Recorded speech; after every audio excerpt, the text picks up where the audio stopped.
Mari kita bersama membuka Alkitab kita di dalam kitab Roma pasal 12 ayat yang kedua. Roma 12 ayat yang kedua.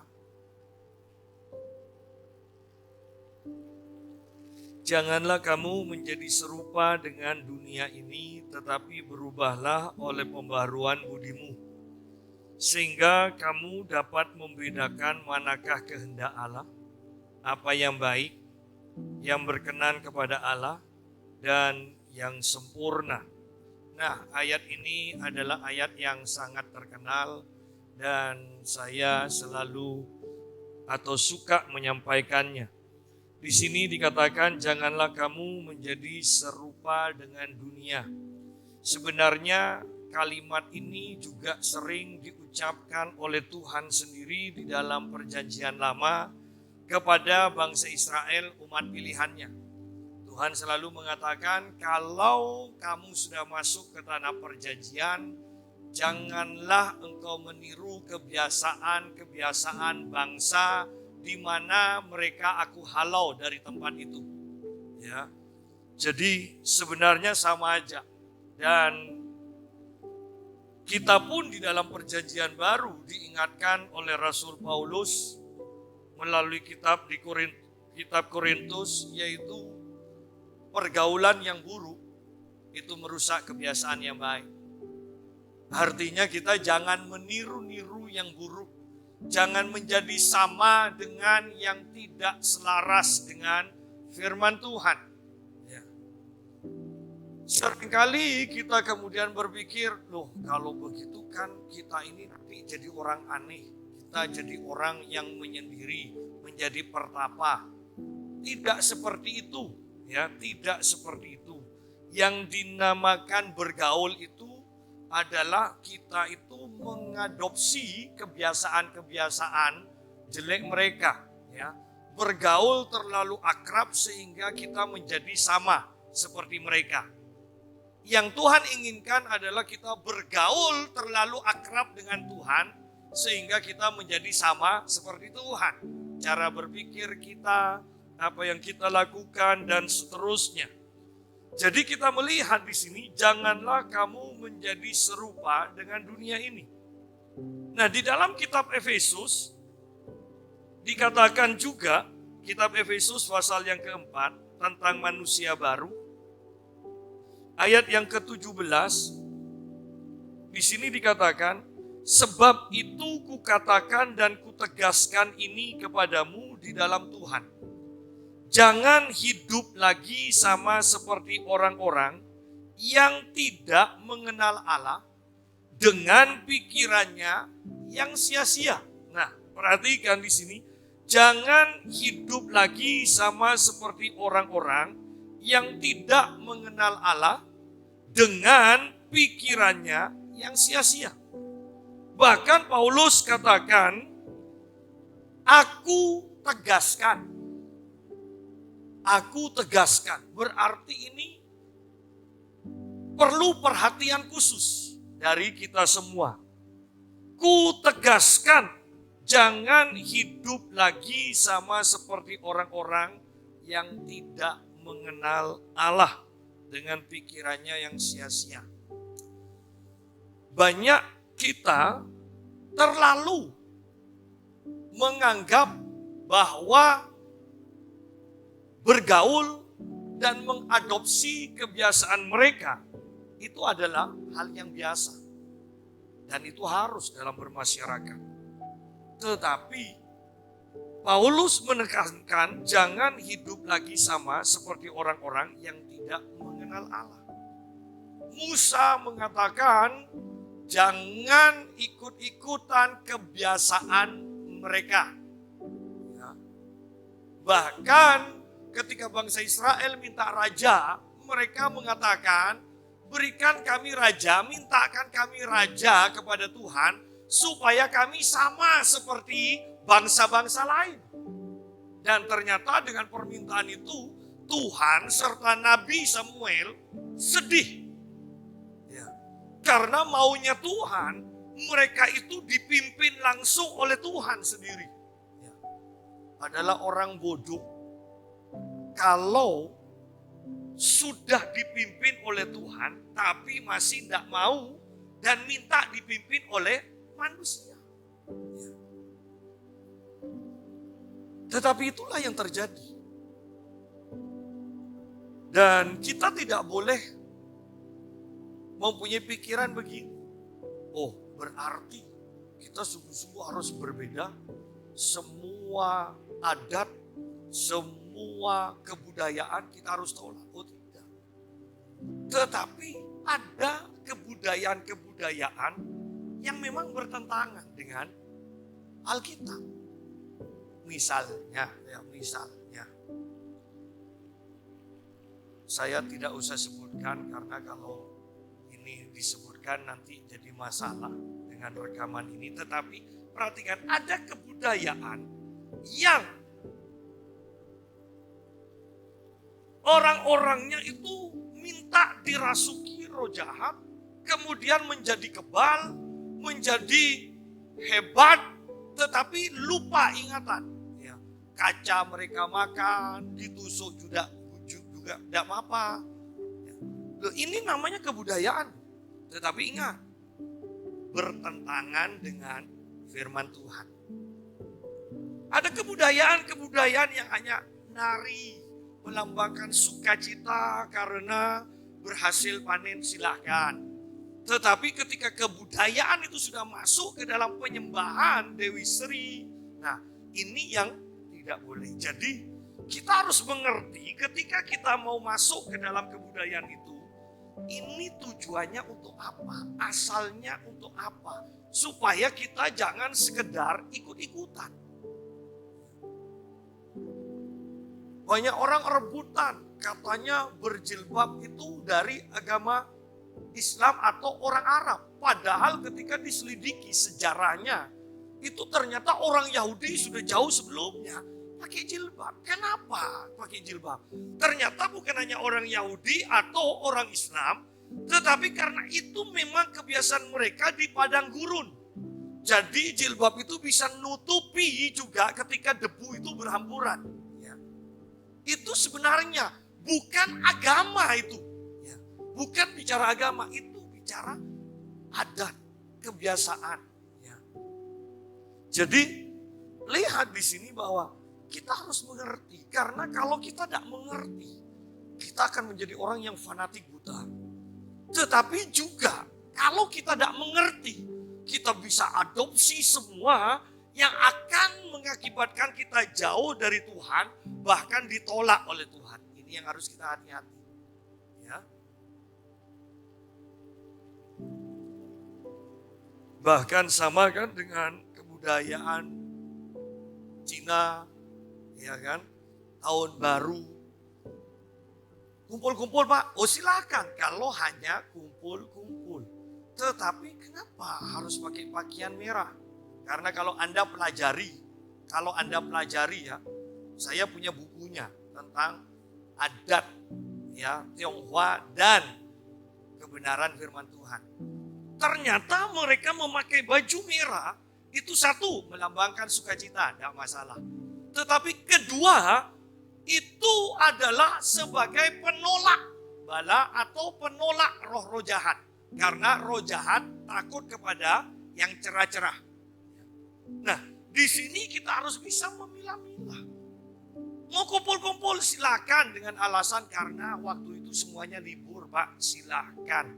Tetapi hal-hal yang masuk ke dalam penyembahan, kepercayaan, ini harus kita tinggalkan. Jadi inilah tugas kita, bukan hanya gembala tetapi semua orang Kristen. Jangan asal ikut-ikutan, harus mengerti kenapa ini dilakukan seperti ini. Latar belakangnya apa dan untuk apa. Karena harinya sudah dekat dan bahkan orang-orang dulu pun yang jauh dari kedatangan Tuhan Yesus, mereka pun harus hati-hati. Kita pun harus hati-hati. Kenapa? Takut. Kita terpisah dari Allah. Kita sudah menjalani kekristenan kita sedemikian rupa. Ya. Masa ujung-ujungnya kita ditolak oleh Tuhan itu loh. Ya, kita harus hati-hati di sana. Nah, kembali kepada Roma pasal 12. Janganlah kamu menjadi serupa dengan dunia ini. Sama, tidak ada bedanya. Tidak ada bedanya.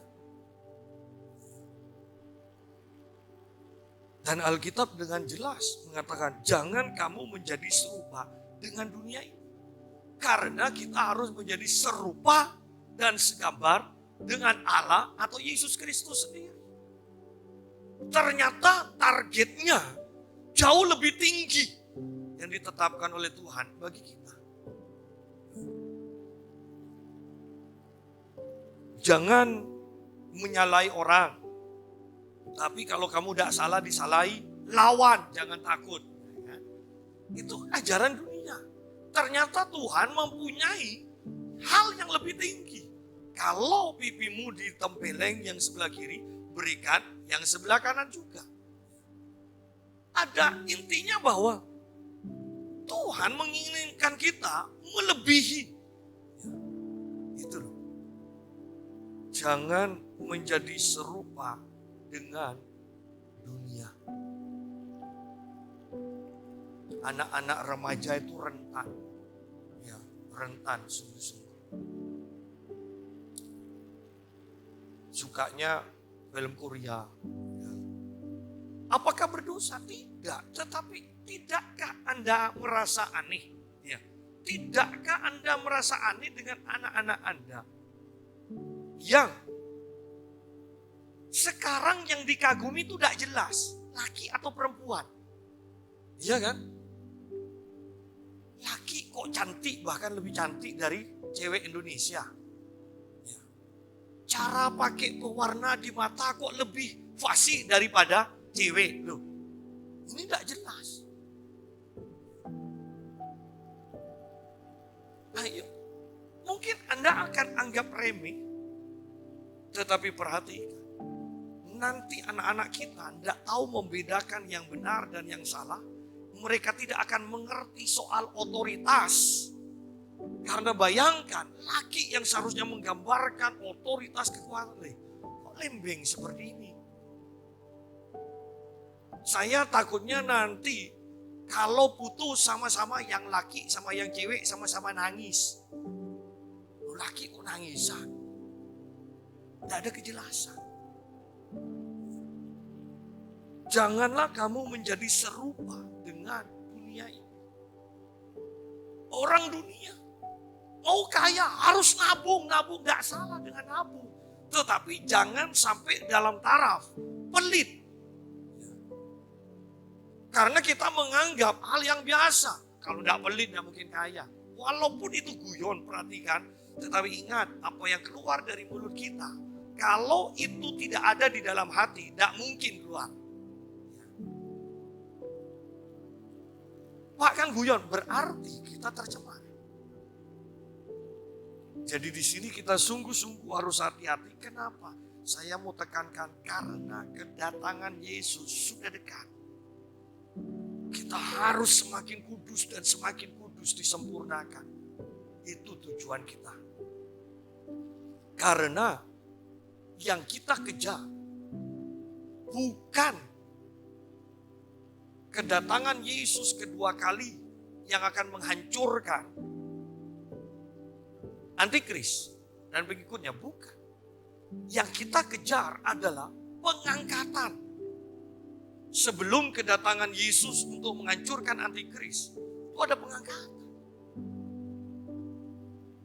Dan orang-orang yang diangkat itu adalah orang-orang yang sempurna dalam menguduskan diri. Kalau tidak, yakinkah kita bahwa kita mampu ketika kita ada di zaman antikris itu? Apakah kita mampu untuk mempertahankan iman dengan kekuatan kita sendiri? Di sini yang harus kita pikirkan. Janganlah kamu menjadi serupa dengan dunia ini. Karena dunia sekarang serba digoncangkan. Ayo berandai-andai. Virus corona selesai dengan adanya vaksin. Dan saya vaksinnya belum disuntikan aja sudah ada berita yang baru lagi. Bahwa ternyata vaksin itu nantinya akan memicu mutasi dari virus corona sehingga itu akan menjadi semakin dahsyat lagi. Belum disuntikan, tidak tahu itu hoax atau kebenaran, tetapi belum disuntikan sudah seperti ini. Sehingga Alkitab juga mengatakan di akhir zaman banyak orang akan mati karena ketakutan. Walaupun hubungannya itu mereka mendengar banyak gempa, mereka mendengar tentang gelombang laut, ya. Tetapi ini soal mendengar juga. Virus pun seperti itu, virus corona ini. Banyak orang imunnya itu hancur sehingga mereka lebih dekat ke mati daripada hidup. Belum kena loh. Belum kena. Semuanya serba kacau. Sehingga sungguh-sungguh kita bukannya menjadi serupa dengan dunia. Sebaik apapun itu. Tetapi target kita menjadi serupa dengan Kristus.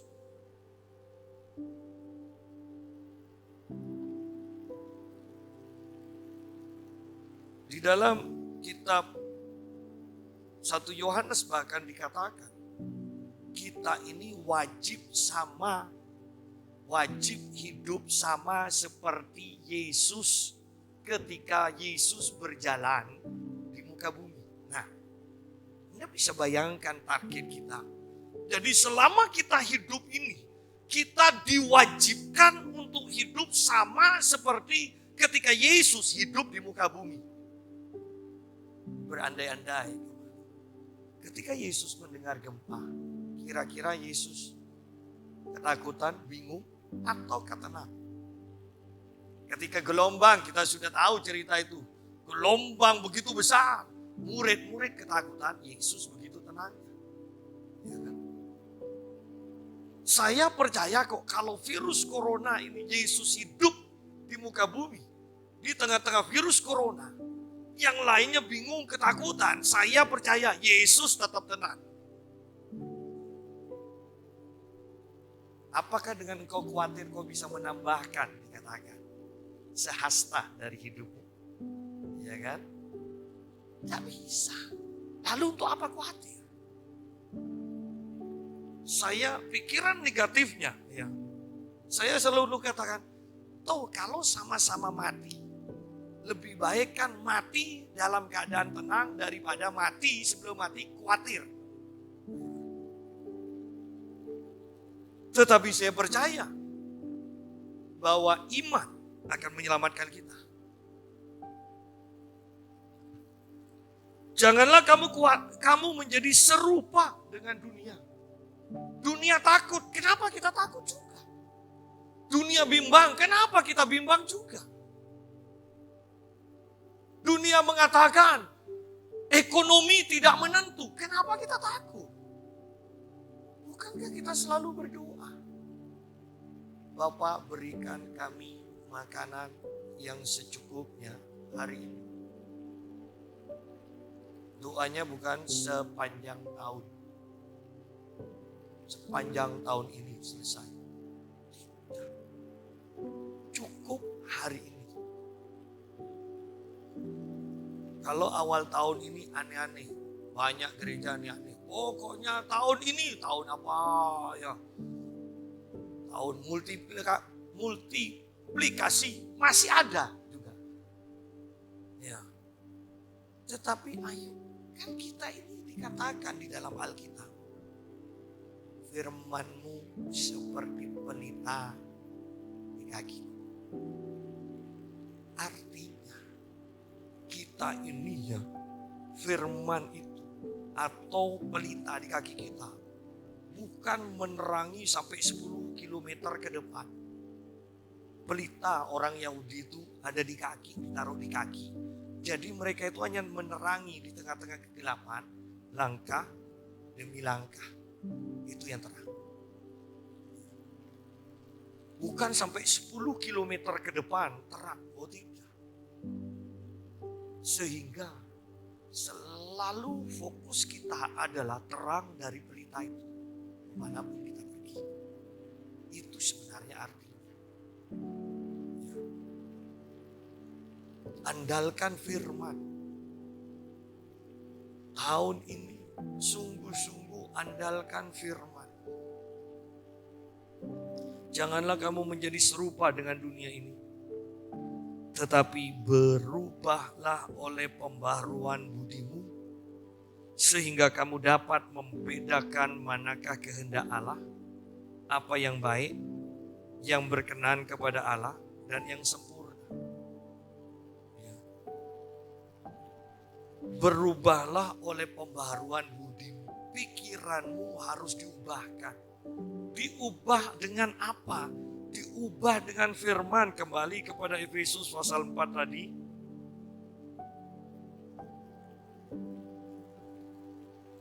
Efesus pasal yang keempat. Ayat 23. Supaya kamu dibaharui di dalam roh dan pikiranmu. Terjemahan yang tepat mengatakan supaya kamu dibaharui di dalam roh dari pikiranmu.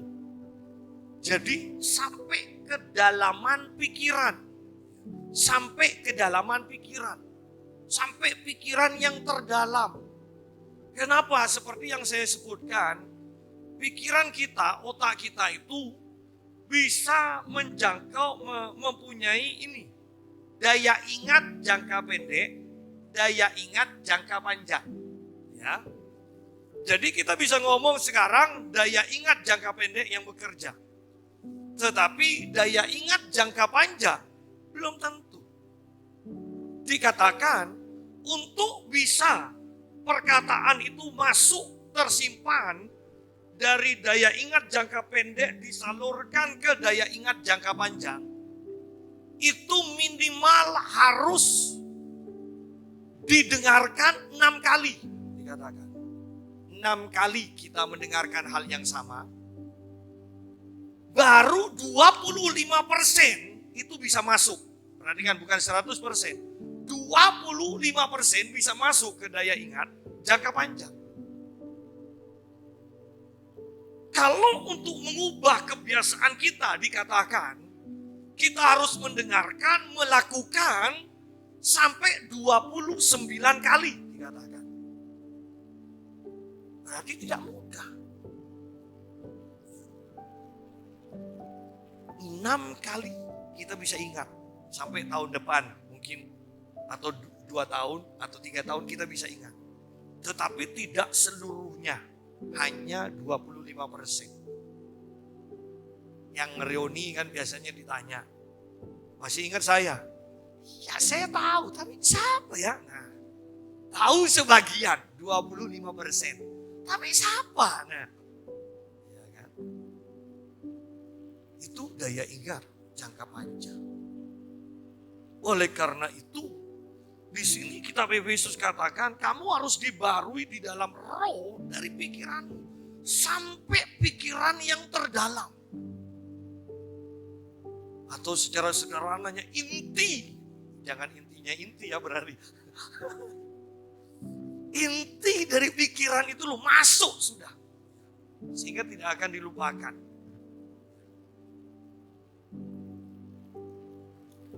Dan itu butuh kerja keras. Oleh karena itu baca firman. Lucunya para tokoh Alkitab. Bukan hanya tokoh Alkitab, tokoh kebangunan rohani. Pendiri gereja, ya biasanya itu kalau ditanya atau kalau mereka cerita, mereka itu rata-rata sudah tamat baca Alkitab. Ya, 90 kali, 100 lebih, ya kan. Sedangkan orang-orang yang biasa, yang selalu bergumul dengan dosanya, paling yang dibaca kitab Kejadian dan kitab Wahyu. Kejadian dan Wahyu. Kejadian dan Wahyu. Bukan Kejadian sampai Wahyu. Kejadian sampai Wahyu. Beda. Jadi, ayo ingat hanya 6 kali itu akan masuk ke kita. 25%. Berarti kita harus banyak kali membaca, mengingat, membaca, mengingat. Sampai itu ditransferkan ke daya ingat jangka panjang. Dan kalau itu sudah melekat, terus kita praktekkan, maka itu menjadi kebiasaan. Menjadi gaya hidup, menjadi karakter. Inilah yang disebut nantinya karakter Kristus. Oleh karena itu kalau kita perhatikan, tidak otomatis orang yang percaya Yesus lahir baru kemudian berubah. Ada tanggung jawab yang harus dilakukan, yaitu mempelajari firman sampai pikirannya diperbarui oleh firman itu. Karena kalau pikiran kita ini tidak diperbarui oleh firman, ya, Paulus di sini katakan ayatnya pasal 4 Efesus 4 ayat 18 selanjutnya. Yang pasti dikatakan ayat 17-nya mengatakan pikiran yang sia-sia. Kalau kita tidak memperbarui pikiran kita hanya mempunyai pikiran yang sia-sia. Lu namanya sia-sia tidak ada hasil. Jadi orang Kristen hanya dipenuhi dengan pikiran sia-sia. Bagaimana bisa jadi serupa dengan Kristus dan masuk surga? Seringkali kita meremehkan, aku jadi Kristen, aku lahir baru, selesai, pasti masuk surga. Petrus mengatakan di dalam suratannya bahwa hawa nafsu itu akan menggerogoti pikiran kita yang akan mempengaruhi keselamatan jiwa kita, dikatakan. Selama pikiran kita, jiwa kita tidak diperbarui oleh firman, ingat, jiwa kita belum diselamatkan. Roh kita sudah diselamatkan dengan lahir baru. Tetapi ingat, dua bagian, tubuh dan jiwa, melawan satu roh. Pasti kalah, rohnya tidak termanifestasi. Tetapi kalau roh bekerja sama dengan jiwa yang sudah diperbarui, termanifestasi melalui tubuh. Dan Alkitab juga mengatakan yang diselamatkan nantinya yang masuk surga. Itu bukan roh kita. Yang diselamatkan yang masuk surga, yang bisa rasakan sakit atau tidak, itu adalah jiwa. Yang bisa merasakan senang atau sedih, itu jiwa. Lucunya kita setelah diselamatkan roh kita tidak peduli pada jiwa kita. Sudah mengikuti angin barat ikut ke barat, angin timur ikut ke timur. Tidak bisa seperti itu. Jiwa kita harus diperbarui melalui firman Tuhan. Kalau pikirannya saja sia-sia, bagaimana bisa diselamatkan? Pikiran sia-sia. Ayat 18. Dan pengertiannya yang gelap. Sedangkan firman Tuhan itu terang dikatakan. Kalau pikirannya sudah gelap, bagaimana bisa berjalan dalam terang? Oleh karena itu seringkali orang berteriak-teriak, tengkar, bahkan sampai mau bunuh. Ya, ketika ditanya, katanya pikirannya gelap. Tetapi kalau orang dipenuhi firman, ketika akan melakukan sesuatu, ya bahkan yang salah, bukankah kita selalu berpikir, lakukan enggak, lakukan enggak, lakukan enggak. Pada akhirnya kita tinggal milih. Apakah kita akan milih yang terang ini atau yang gelap. Banyak orang yang mengatakan gelap pikiran. Gelap pikiran. Kenapa? Karena pikirannya tidak diperbarui, jelas di sini. Dan pengertiannya atau terjemahan lain mengatakan imajinasinya yang gelap. Jauh. Kenapa? Jauh dari hidup persekutuan dengan Allah. Pikiran yang sia-sia, pengertian yang gelap, itu menandakan orang itu jauh dari hidup persekutuan dengan Allah. Mungkin kita masih bisa menerima kalau dikatakan pikiranmu sia-sia. Engkau mempunyai pikiran yang gelap. Kita mungkin, iya. Tapi tetap aja sia-sia pikirannya dan pikirannya gelap terus. Tetap aja, tapi tidak marah. Tapi coba kalau dilanjutkan dengan begini. Karena kebodohan yang ada di dalam mereka dan karena kedegilan hati mereka, perasaan mereka telah tumpul. Coba katakan itu. Kamu ini memang orang bodoh, degil. Pasti marah. Padahal memang itulah taraf orang. Kalau tidak diperbarui pikirannya, maka kita akan menjadi orang yang pikiran sia-sia, pikiran kita gelap. Kemudian kita menjadi bodoh, kemudian kita menjadi degil, dan perasaan kita tumpul. Perasaan kita tumpul. Kalau Anda perhatikan, zaman sekarang ini banyak orang yang perasaannya tumpul. Ada orang tua duduk di depannya, enak aja lewat tegak. Kalau dulu, udah, permisi. Pasti seperti ini. Kenapa sekarang kok enak sekali? Ada orang tua kerja, ya orang tuanya kerja kok enak ya. Jalan, tidur, tidak peduli. Kenapa? Karena perasaannya tumpul. Karena ketika pikiran kita diperbarui oleh firman, perasaan kita itu menjadi tajam sekali. Wow, itu luar biasa. Dan ini pengaruh. Sampai Anda pernah mendengar orang-orang mengatakan begini. Anak-anak lulusan sarjana sekarang ya, tidak sebaik lulusan SMA zamanku, kata papa kita. Ya kan, kata engkong kita, tidak sebaik zaman dulu.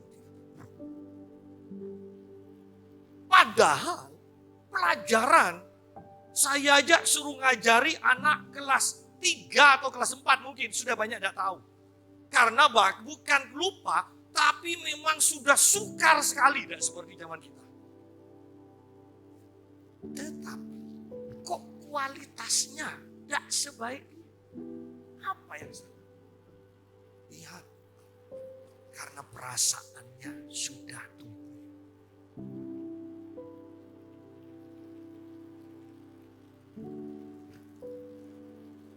Sehingga mereka menyerahkan diri. Ini bukan jatuh dalam dosa. Mereka menyerahkan diri. Mereka sendiri loh. Ya. Mereka menyerahkan diri kepada hawa nafsu. Wah, ini sudah memalukan. Tetapi masih ada lanjutannya yang lebih memalukan. Dan mengerjakan dengan serakah segala macam kecemaran. Mengerjakan dengan serakah segala macam kecemaran.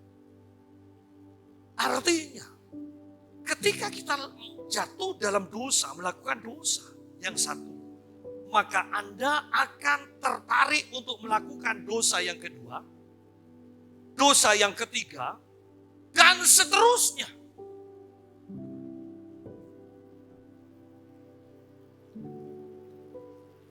Oleh karena itu Anda perhatikan orang yang sudah kawin kemudian cerai kawin lagi. Biasanya ini tidak akan jadi yang terakhir. Biasanya akan ada ketiganya nanti. Keempatnya dan seterusnya. Bagi yang hidup kudus berkata, kok bisa ya seperti itu? Tetapi bagi orang dunia wajar. Dan mereka mungkin katakan cari kecocokan. Tidak cocok. Padahal Tuhan memang rancangkan kita berbeda. Dari kata istri perempuan sebagai penolong berarti laki yang ditolong. Kan sudah beda pasti kan? Tidak pernah Tuhan itu rancangan kita menikah dengan penolong dan penolong. Yang ditolong menikah dengan yang ditolong. Tidak ada. Artinya memang beda. Kedewasaan pikiran. Pikiran firman Tuhan yang diadopsi kita akan memampukan yang berbeda ini bisa bekerja sama dengan baik. Oleh karena itu, agama-agama yang lain bingung. Allah Bapa, Anak, Roh Kudus. 3 tapi 1. 1 tapi 3. Bingung. Itu mau dijelaskan bagaimana? Tetapi sebenarnya inilah ketika kita mampu untuk menggali firman, mengubah pikiran kita, maka hal yang mustahil itu menjadi mungkin. Masa bisa hidup kudus zaman sekarang? Orang yang tidak mengerti kuasa firman Tuhan tidak bisa terima bahwa di zaman sekarang kita bisa hidup kudus. Mereka tidak bisa terima. Tetapi bagi kita yang sudah diperbarui, kita berpikir, kok bisa ya? Katanya Kristen, tapi kok selalu hidup dalam dosa? Lahir baru. Tidak ada yang menyangkali. Mereka sudah terima Tuhan Yesus. Kok tidak ada perubahan? Karena mereka tidak mengizinkan atau tidak memperbarui pikirannya dengan firman Tuhan. Itu aja.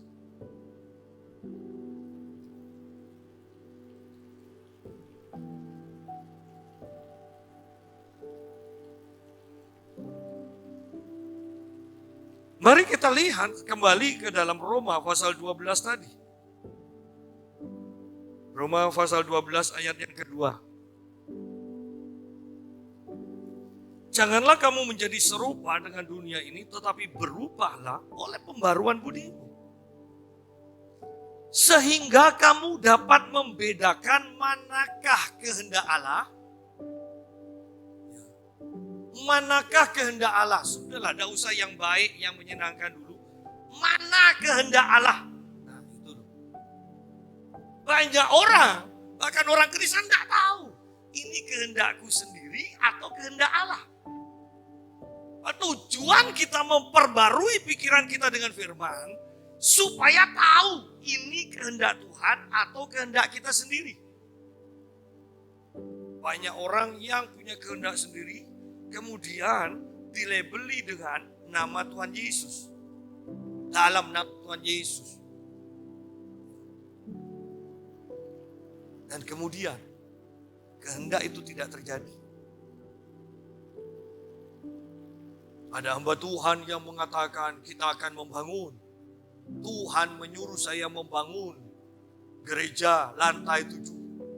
Ternyata lantai 4 sudah selesai.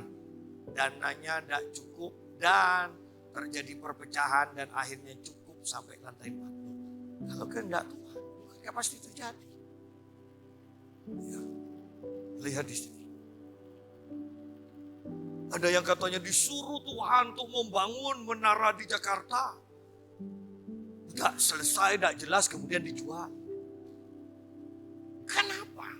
Kristen iya, hamba Tuhan iya. Tetapi belum sampai bisa membedakan kehendak Tuhan atau kehendak diri sendiri.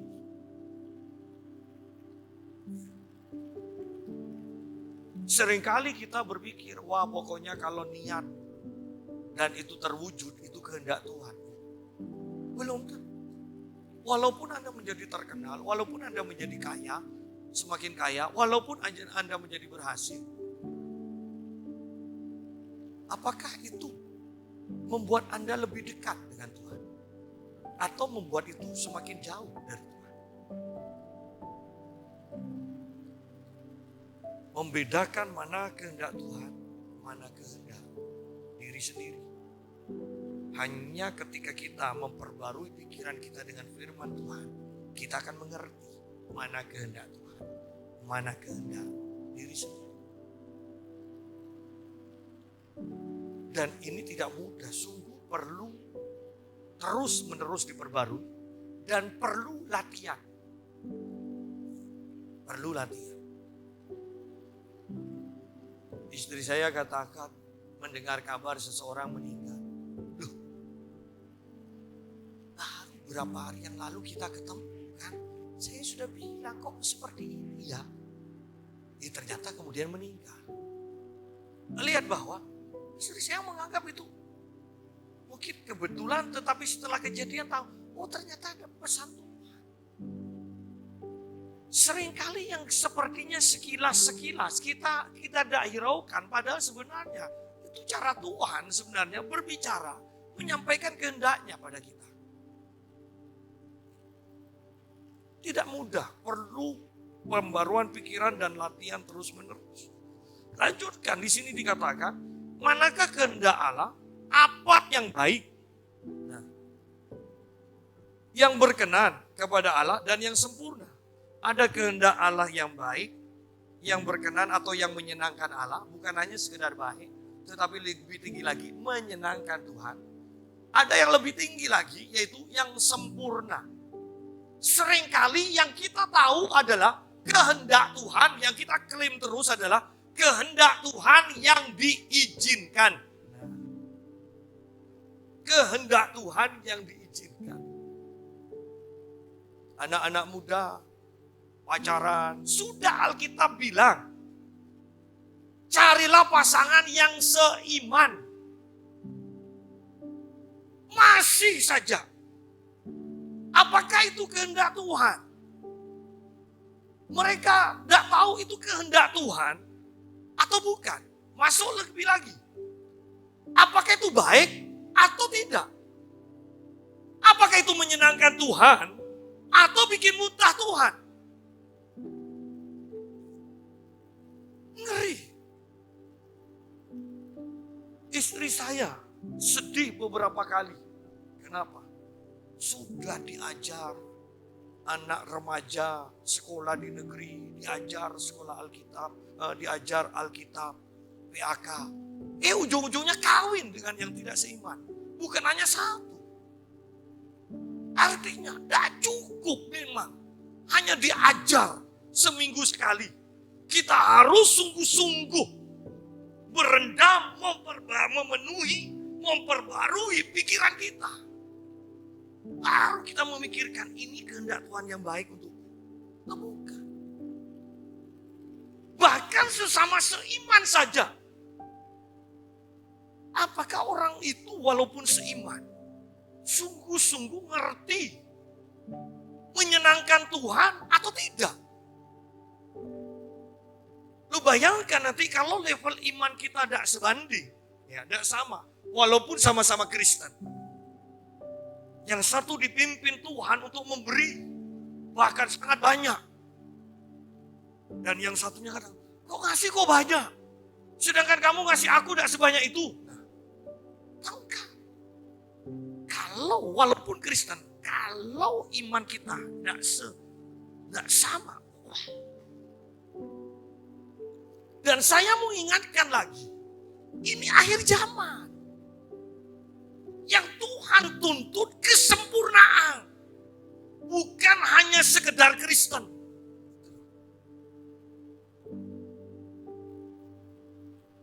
Anda lihat banyak orang Kristen sekarang tiarap. Baik dengan ekonomi, baik dengan penyakit. Tiarap. Sedangkan Alkitab mengatakan seharusnya bangkit. Sebab terang Tuhan terbit atasmu. Di tengah-tengah kegelapan. Jangan jadi gelap juga. Tetapi bangkit, jadilah terang. Dan itu tidak bisa serta-merta kita langsung dalam sekejap bangkit. Oh tidak.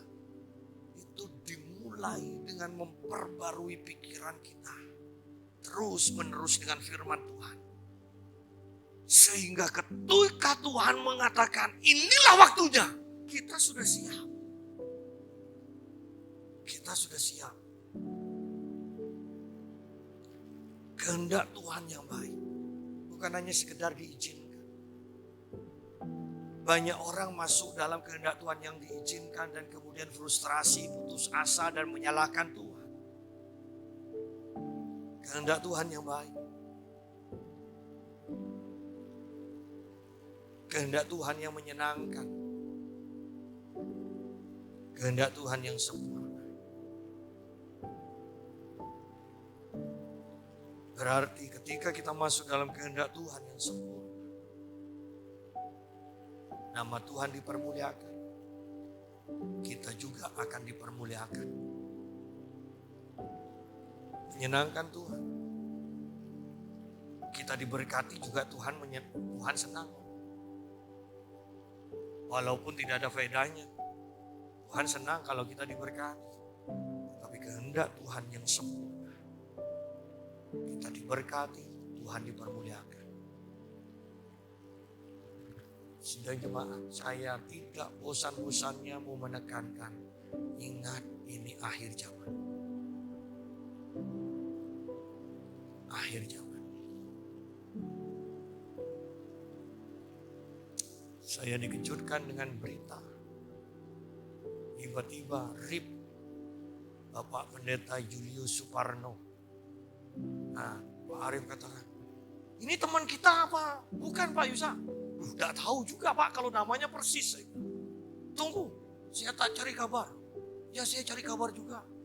Ya, ternyata ya Pak, kata yang dari Kalimantan. Ya Pak, betul itu komandan kita. Karena kita kebiasaan, saya pun kebiasaan ikut-ikutan dan panggil komandan. Dan istri saya hanya bisa katakan, orang yang setulus itu, orang itu tulus sekali. Murni. Saya iseng tanya, sakit apa?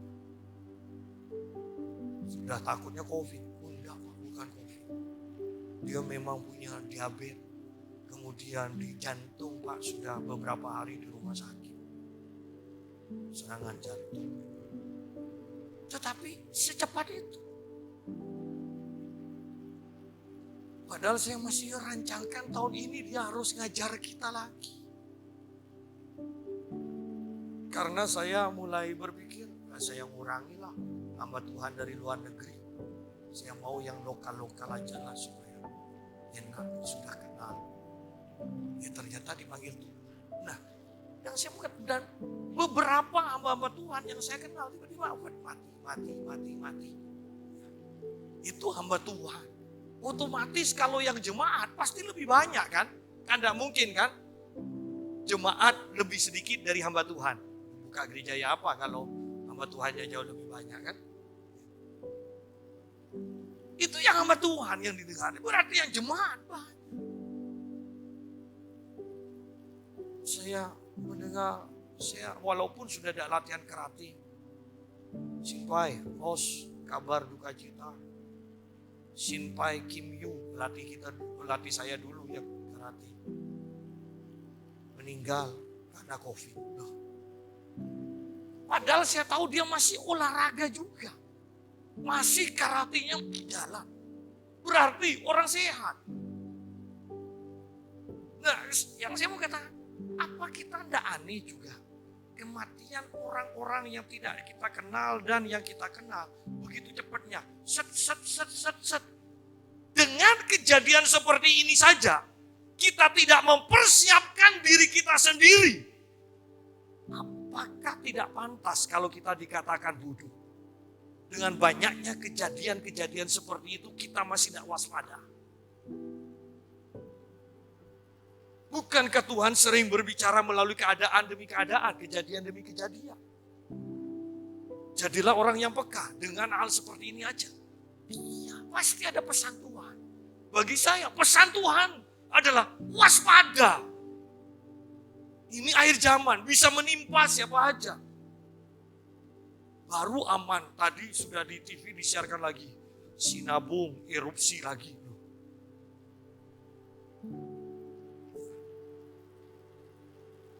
Saya tadi di fitness ada yang berkata begini, tangkaplah.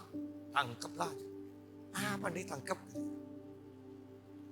Kemarin itu, dia bilang, kemarin itu banjir di Sumeneb.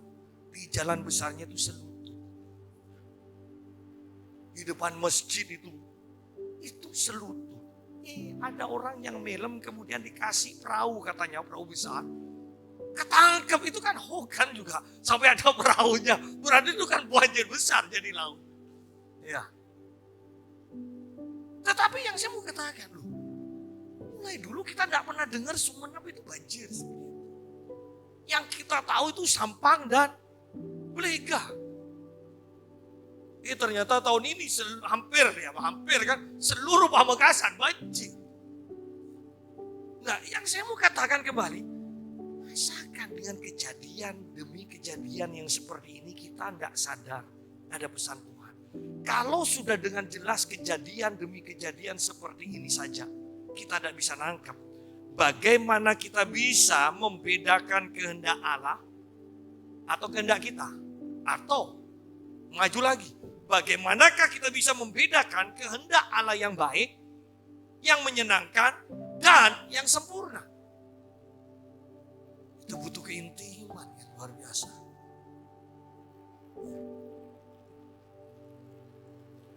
Jadi sungguh ini waktu-waktu di mana kita perlu pembaruan pikiran. Pembaruan pikiran.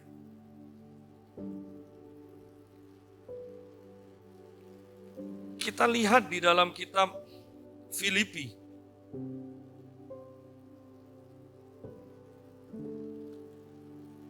Kitab Filipi pasal yang kedua. Ayat yang kelima. Hendaklah kamu dalam hidupmu bersama menaruh pikiran dan perasaan yang terdapat juga dalam Kristus Yesus. Saya sederhanakan saja, hendaklah kamu memiliki pikiran Kristus. Atau hendaklah kamu menaruh pikiran Kristus. Karena terjemahan bahasa Inggris ternyata tidak ada perasaan ini, tidak ada. Hendaklah kamu menaruh pikiran Kristus. Perhatikan, ini tidak terjadi dengan sekejap kita lahir baru kemudian pikiran Kristus menguasai kita. Perhatikan ayat ini. Hendaklah kamu dalam hidupmu bersama, ini tidak usah kita.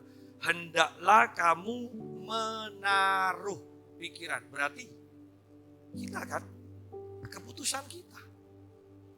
Apakah kita mau naruh pikiran Kristus yaitu firman Tuhan di dalam pikiran kita atau tidak? Itu aja. Itu tidak seketika terjadi. Ya. Kita terima Tuhan Yesus dan pikiran Kristus menguasai kita. Nah, kalau memang itu terjadi, kita terima Tuhan Yesus dan pikiran Kristus menguasai kita, maka orang Kristen langsung berubah sikap dan kata-katanya seketika itu juga. Ini keputusan. Hendaklah kamu menaruh pikiran Kristus.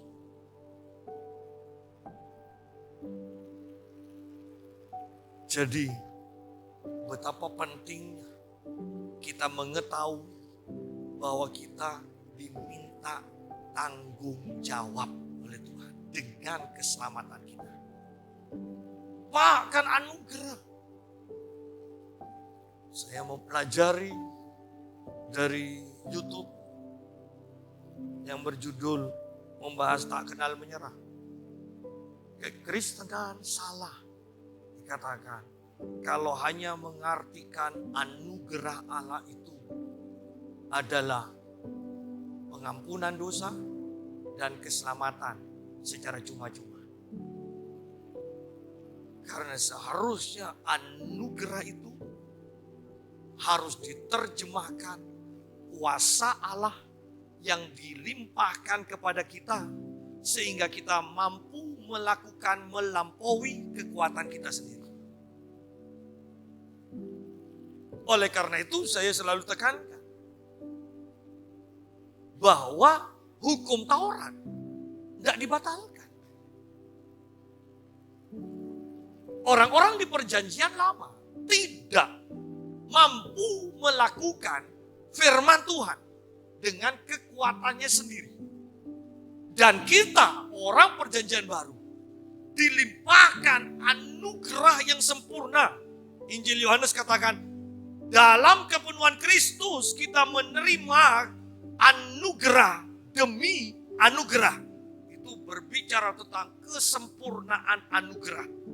Kuasa Allah yang sempurna yang diberikan kepada kita, sehingga firman Allah yang tidak bisa dilakukan oleh orang-orang perjanjian lama, kita bisa lakukan sekarang.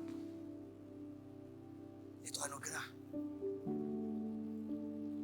Jadi jangan selalu mengatakan, aku hanya sekedar cacing dan ulat. Aku hanya sekedar manusia yang terdiri dari darah dan daging yang selalu berbuat dosa. Aku adalah orang tidak berdaya. Anugerah adalah kuasa Allah yang dilimpahkan kepada kita, yang melampaui kekuatan kita sendiri, sehingga kita mampu melakukan apa yang Tuhan perintahkan. Atau mampu melakukan apa yang Tuhan mampu lakukan. Itulah anugerah Allah. Sehingga di sini kita kembali melihat, hendaklah kamu dalam hidupmu menaruh pikiran Kristus. Ada tanggung jawab. Ada tanggung jawab. Kita menaruh, kita yang melakukannya. Paulus katakan di dalam kitab Efesus, kitab Kolose, tanggalkan manusia lama. Bukan mengatakan, Paulus tidak mengatakan biarkan Roh Kudus menanggalkan manusia lamamu dan Roh Kudus juga yang akan mengenakan manusia baru. Tidak. Paulus katakan tanggalkan manusia lamamu dan kenakan manusia baru. Kenapa? Karena anugerah Tuhan memampukan kita untuk melakukan itu. Itu anugerah Allah. Coba kita lihat sebentar di dalam kitab Kolose. Kolose pasal yang kedua.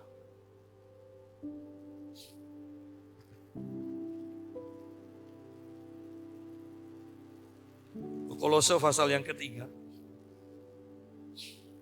Ayat yang pertama dan kedua. Karena itu, kalau kamu dibangkitkan bersama dengan Kristus. Kembali keputusan ada di kita.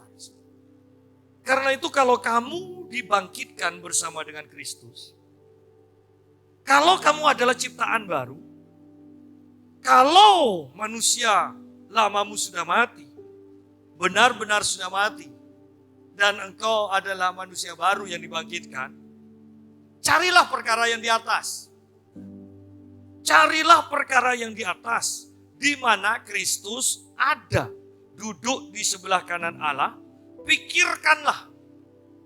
Atau terjemahan lain mengatakan, arahkanlah pikiranmu kepada perkara yang di atas, bukan yang di bumi. Kembali, kita itu yang ambil keputusan. Jangan mengatakan tidak mampu, karena kalau tidak mampu, Tuhan tidak akan suruh kita. Tuhan suruh kita karena Tuhan percaya kita pasti mampu melakukannya. Kenapa? Karena Tuhan sudah memberikan anugerahnya kepada kita. Sekarang tinggal pilihan, tanggung jawab, keputusan kita. Seperti Adam dan Hawa. Tuhan katakan semua boleh kamu makan. Kecuali keputusan Adam dan Hawa mau taat atau tidak. Sekarang juga di sini dikatakan, arahkanlah pikiranmu atau pikirkanlah perkara yang di atas, bukan yang di bumi. Kita yang mau, yang tentukan. Apakah kita mau memikirkan hanya yang di bumi? Uang, ketenaran, ya kan? Persahabatan mungkin, dan sebagainya. Atau kita mau memikirkan kira-kira apa ya yang membuat Tuhan senang? Apa ya yang membuat Tuhan berkenan kepadaku? Pikirkan. Arahkanlah. Pikirkanlah. Keputusan ada di kita loh. Kita mau memikirkan perkara yang di atas atau mau memikirkan perkara yang di bumi terus, itu ada pada kita. Itu tidak secara otomatis orang yang lahir baru kemudian terus memikirkan perkara yang di atas. Tidak. Buktinya kita lihat. Bahkan banyak pelayan-pelayan Tuhan aja, pikirannya kok terlalu keduniawian ya. Dan saya kembali mau mengingatkan, bahkan mereka tidak sadar bahwa kedatangan Yesus sudah sangat dekat.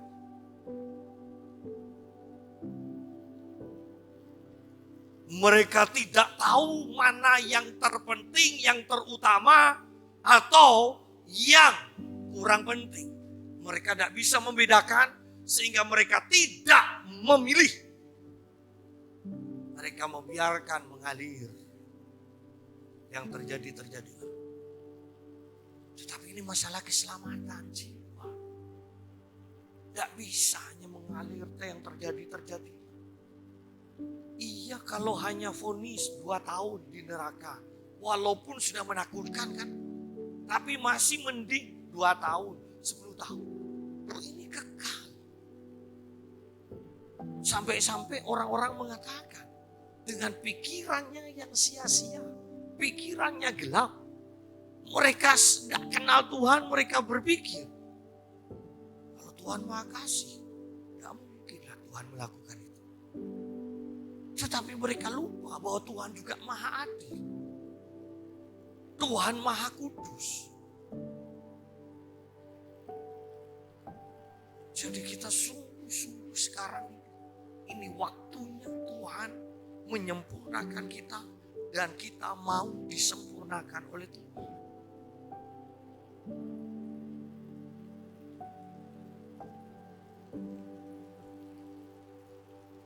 Di dalam kitab Filipi, pasal yang keempat, ayat yang keempat.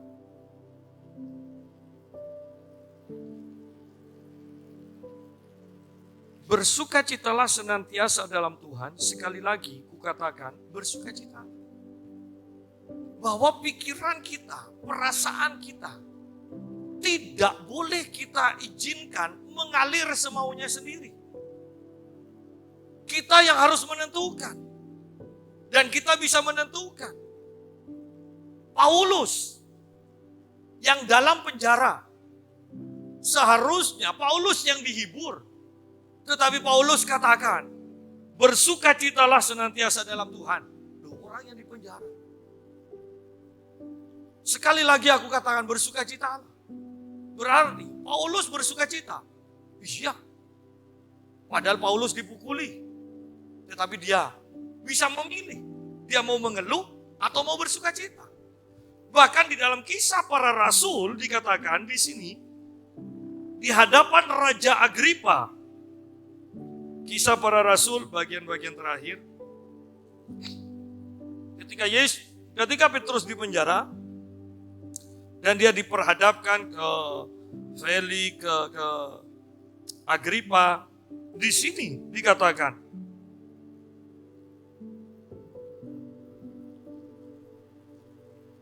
Kisah Para Rasul pasal 26. Di hadapan Agripa, ayat yang kedua langsung. Ya Raja Agripa, aku merasa berbahagia. Karena pada hari ini aku diperkenankan untuk memberi pertanggungan jawab di hadapanmu terhadap segala tuduhan yang diajukan orang-orang Yahudi terhadap diriku. Perhatikan kata-kata ini. Ya Raja Agripa, aku merasa berbahagia. Jujur, kalau secara normal, bukankah seharusnya yang dialami perasaan Paulus? Sedih, bingung, bimbang, ketakutan. Tetapi Paulus mengatakan, aku merasa bahagia. Berarti Tuhan memberikan anugerah kepada kita. Supaya kita mampu memutuskan, menentukan apa yang kita akan rasakan, apa yang kita mau manifestasikan perasaan kita. Aku merasa bahagia. Di dalam Filipi dikatakan, bersukacitalah. Sekali lagi aku katakan, bersukacitalah. Seorang hamba Tuhan menggambarkan begini. Kalau penjara di Amerika katanya, itu adalah istana bagi orang-orang sejaman Paulus. Itu istana. Yang namanya penjara di zaman Paulus, itu penjara itu pasti ada di bawah tanah. Ya, ada di bawah tanah. Kemudian tingginya itu hanya 1,30-an lah. 1,30 cm. Anda bisa bayangkan, tingginya hanya 130. Berarti tidak pernah bisa berdiri tegak. Kalau sehari semalam saja di sana, keringkingan.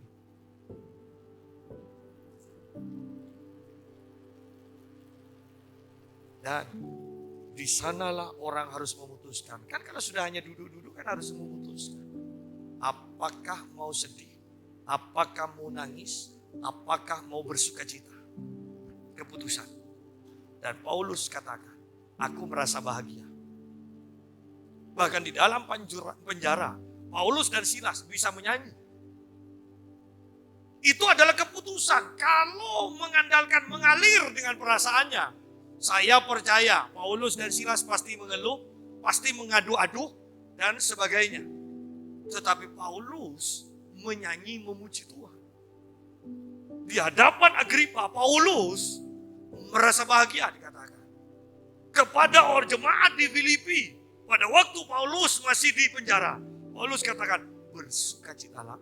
Sekali lagi aku katakan, bersukacitalah. Berarti ini masalah keputusan lagi. Memperbarui pikiran kita dengan firman Tuhan adalah keputusan kita. Memanifestasikan perasaan kita juga adalah keputusan. Hanya manusia daging yang selalu terombang-ambing oleh keadaan di sekelilingnya.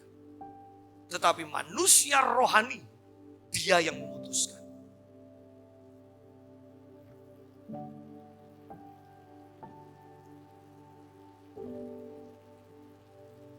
Ayat yang ke-6, Anda perhatikan. Janganlah hendaknya kamu khawatir tentang apapun juga.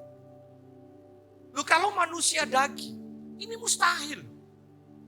Kalau kita tidak membiarkan pikiran kita diperbarui oleh firman Tuhan, mustahil tidak khawatir. Tetapi Paulus katakan, janganlah hendaknya kamu khawatir. Masih mending kalau sampai di sana. Tetapi ada lanjutnya, tanya tentang apapun juga. Orang kaya mungkin tidak khawatir dengan keuangannya. Tetapi bagaimana dengan kesehatannya? Orang miskin mungkin tidak khawatir dengan kesehatannya. Tapi bagaimana dengan makanannya? Dalam keadaan virus seperti ini, bagaimana tidak khawatir? Saya menghibur diri. Saya katakan begini kepada teman-teman saya. Sudahlah, tenang.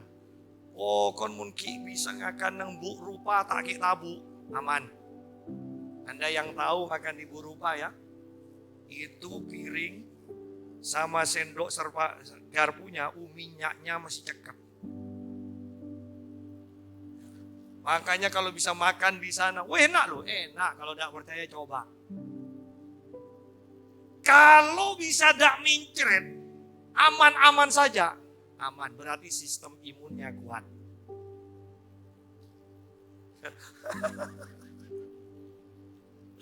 Loh, buktinya orang gila aja kan semua dimakan. Tidak ada kok yang kena corona. Tidak ada.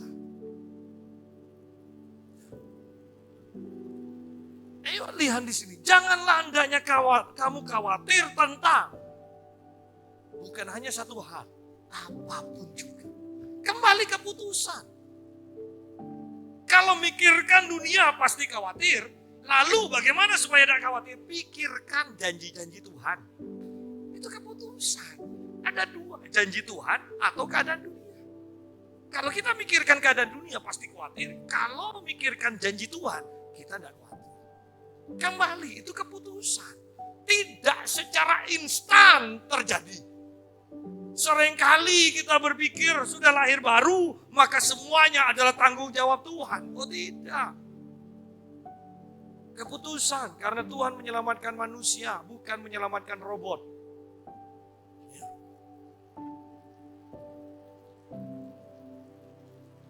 Ayat yang ke-8.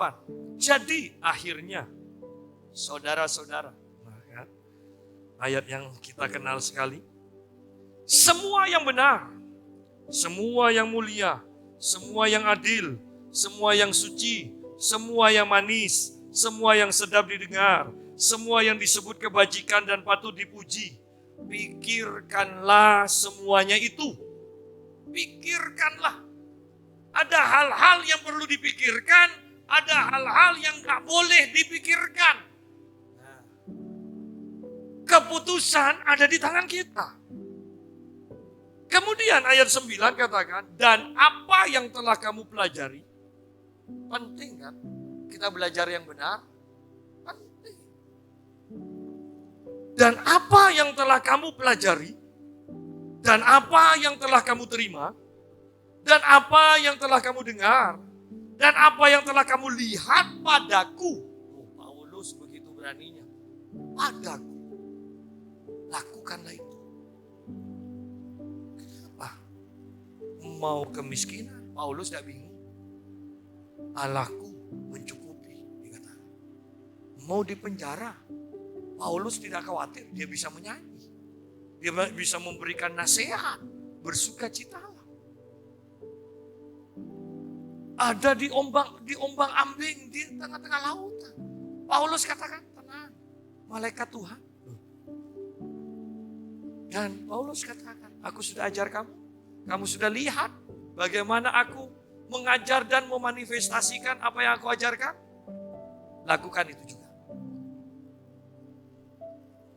Mau tidak mau, kita membutuhkan teladan. Jangan terlalu rohani mengatakan pada saya, teladanku Yesus. Iya, tetapi Anda membutuhkan teladan yang bisa dilihat, yang bisa dicontoh. Dikatakan Yesus melakukan dan mengajarkan. Di dalam Lukas pasal yang pertama. Apa yang Yesus lakukan dan ajarkan. Banyak dari kita sekarang bahkan pemimpin bisa mengajar apa yang tidak mereka lakukan. Banyak. Sehingga dalam ketidakpastian seperti sekarang, antara pemimpin dan jemaatnya sama, tidak bisa dibedakan. Sama-sama kebingungan. Sama-sama ketakutan.